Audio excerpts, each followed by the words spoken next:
আপনারা হয়তো অনেকেই খেয়াল করেছেন যে ভেন্ডিকে যখন এইভাবে ভেঙে দেওয়া হয় বা ভেন্ডি যখন কাটা হয় ভেতরের থেকে একটা পিচ্ছিল জাতীয় বা আঠালো জাতীয় জিনিস বের হয়। এই ভেন্ডির উপকারিতা কিন্তু এই আঠালো জাতীয় জিনিসটাই দিতে পারে, যেটিকে বলা হয় মিউসিলেজ। এই মিউসিলেজ বিশেষ এক প্রকারের সলিউবেল ফাইবার।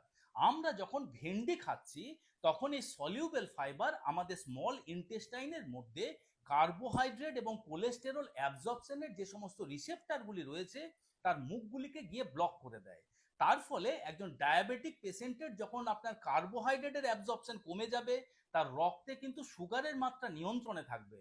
এবং কোলেস্টেরলের পেশেন্টের যখন কোলেস্টেরল অ্যাবজর্পশন কমে যাবে, তার রক্ত থেকে কোলেস্টেরলের মাত্রাও ধীরে ধীরে কমে আসতে থাকবে।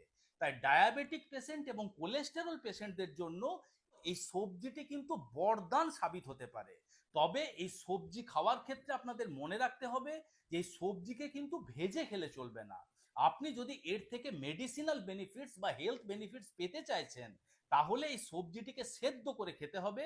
অর্থাৎ সবজিটিকে আপনি এমন ভাবে খান যেভাবে এই সবজির মধ্যে পিচ্ছিল জাতীয় জিনিসটি বর্তমান থাকে।